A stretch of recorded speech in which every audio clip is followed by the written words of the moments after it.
Hello, fiddle friends and bluegrass buddies. It's Mike Mitchell here at the Floyd Music School with my monthly bluegrass fiddle lesson for Bluegrass Unlimited magazine. Let's look at the tune Blackjack. Yes, it's a banjo tune. Yes, the original recording did not have a fiddle on it. And yes, it's one of the tunes that Jacob Wright, the banjo player in Mike Mitchell Band, is playing during our show. So I'd better learn a fiddle break for it.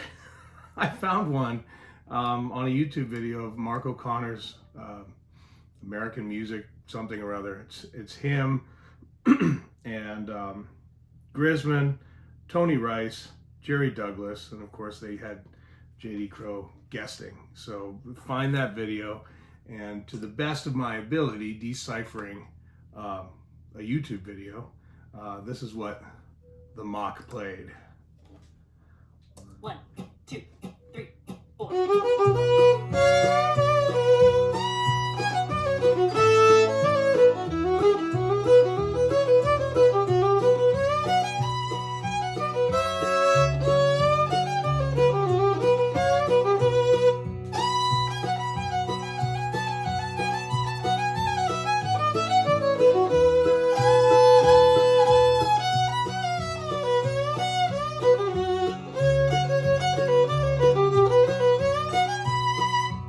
Ha! Really cool break, right? Yeah. I'm honest enough to admit that I'm terrible at playing in the key of B. And maybe some of you out there are honest enough to admit that you're challenged by the key of B. But we're only all hours away from being able to handle mashing and playing the key of B, just like all of our heroes can do. I know for me, my process is to find cool breaks in B, listen really, really closely, learn them, write them down, and then teach them to others. Here at Floyd Music School, we stay super busy, so memorizing is a challenge for me. I just don't have the time that I need to put in for memorizing. Writing them down is very handy for me, but never mistake that for needing to have them written down. It's just my process. It's how I memorize. And of course, you guys get the PDF. So let's jump right into it. At an F sharp, just the intro.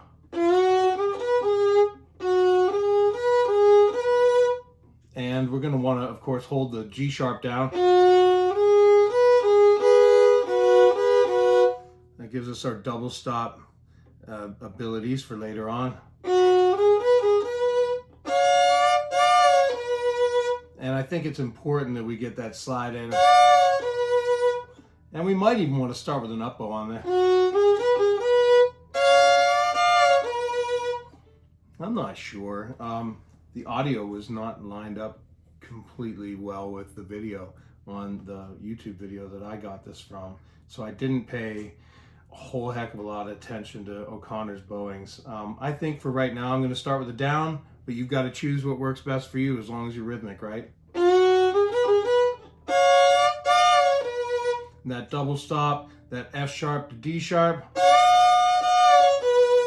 Now I hold the index finger down so I can easily grab that octave and make sure that my B is in tune.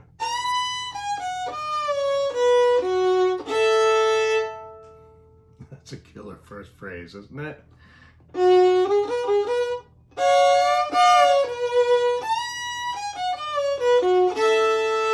And that's what I call a little break, a little gimme.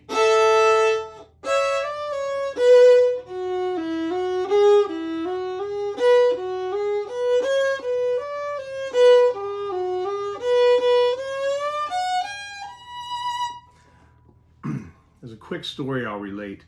I was taught by the late great fiddler Buddy Pendleton, who was he was a bluegrass boy in the early '60s. He was also a national champion when the Nationals, quote unquote, were at Union Grove in the '70s. He was a great guy. He thought a lot of my playing and made me feel really good about my playing, and that meant the world to me as I learned some tunes from him. he has a tag.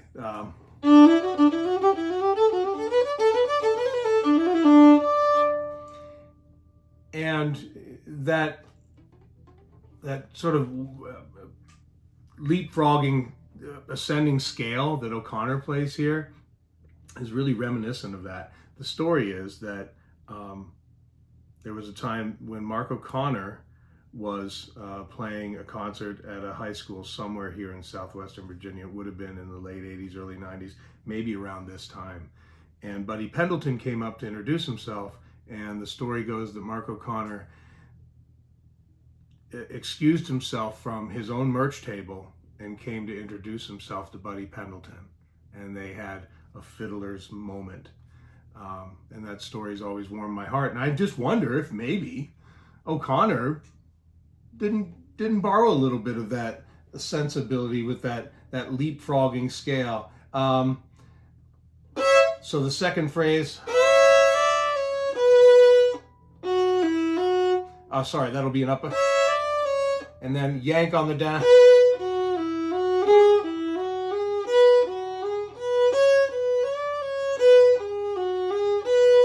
Slide. Let's do those two phrases again. 2, 3.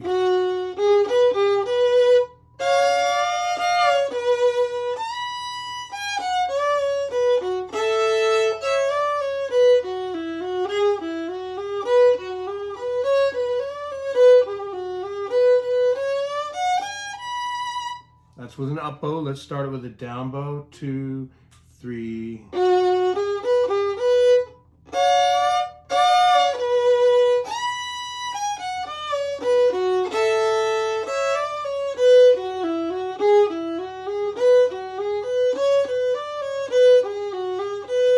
Slide up, and then the tag to that.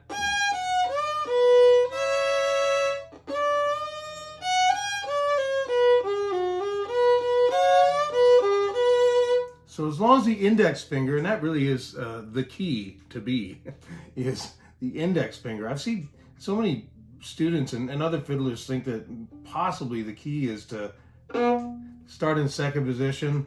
But the more I transcribe great breaks in the key of B, like, you know, album band breaks and stuff, that's not the sensibility. That's not the fingerboard logic that Hicks and all these great masters were using. I think their logic is here.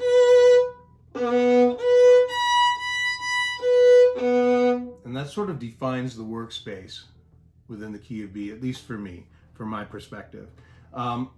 Let's do this first A part again with the down bow. I like that better. 1, 2, 3.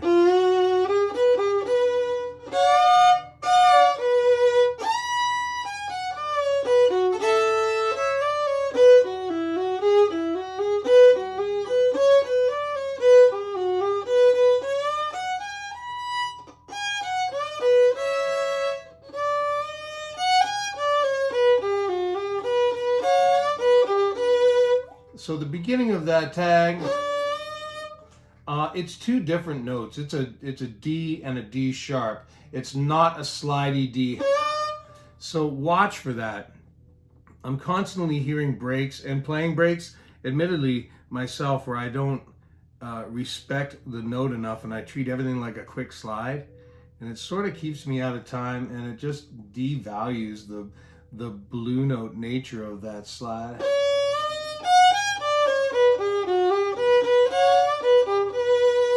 One last time, my friends.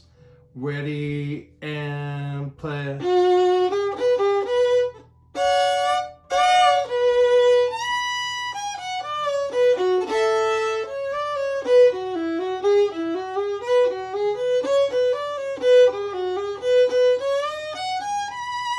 And that last one is a slide. All the more important to define these two.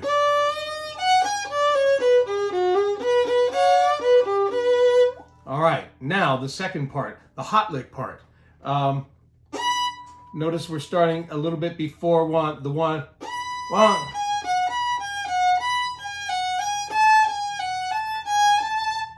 That's a little bit of a finger twister there, a little finger Olympics.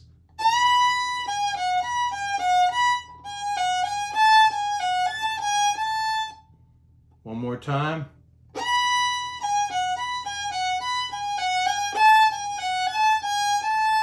Next phrase, the obligatory triplet.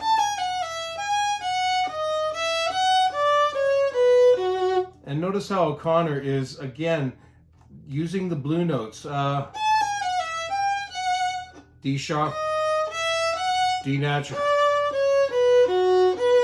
So let's take those two measures of the hot lick. Ready, play.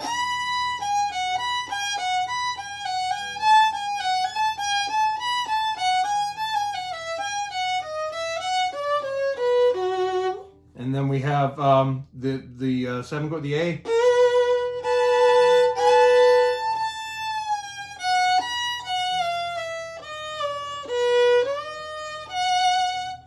Oh, and that's as bluesy as it gets. So starting from that B.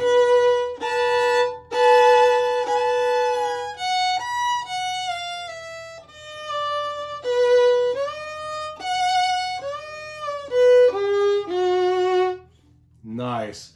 Starting from the beginning of that, the hot licks. Ready, and...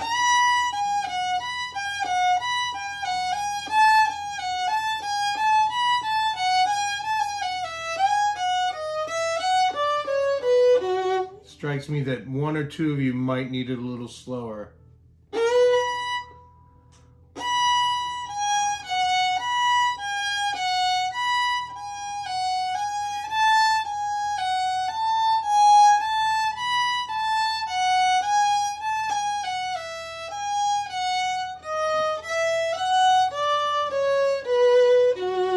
And then up to speed. Ready, play.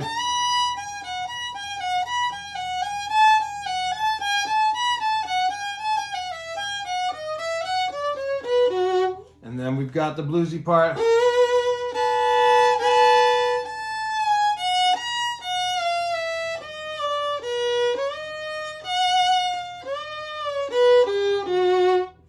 Nice. Let's do all that again. Ready, and...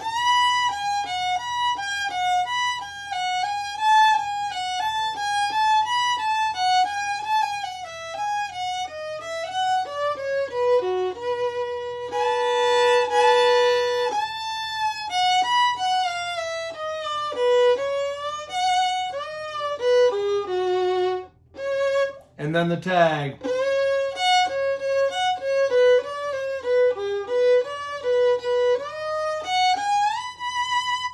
And I'm gonna, if I can, because I like the slidey sound.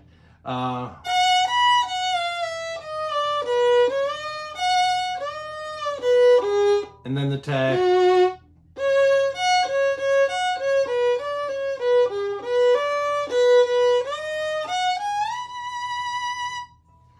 Keep my vibrato slow. That's the bluegrass vibrato.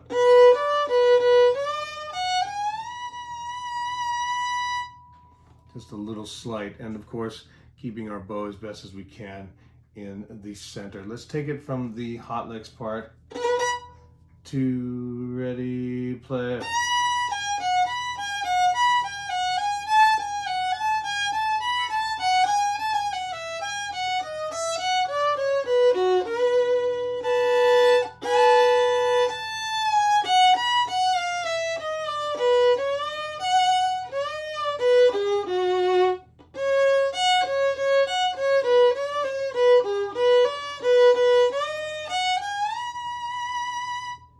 Nice. You want to put it all together? I do. 1, 2, 3.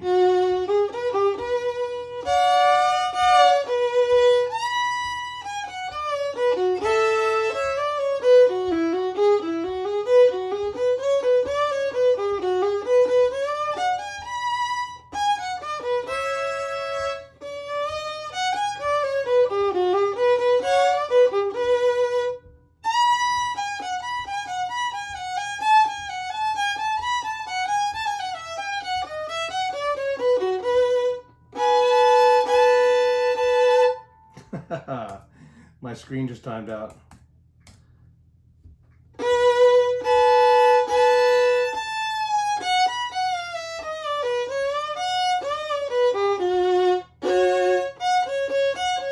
Oh, I'm coming up with stuff, and immediately I start to improv on it.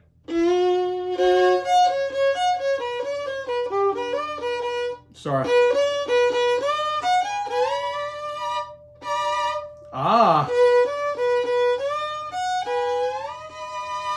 I might do that. Maybe, if I can get it in tune. Yeah. Oh, I get it. So, as I figure out my own little improv here. D natural, D sharp. Bring this finger up to that D sharp position and do a sixth at the end. One more time, my friends, because it's so fun. 1, 2, 3. Too much vibrato. 1, 2, 3.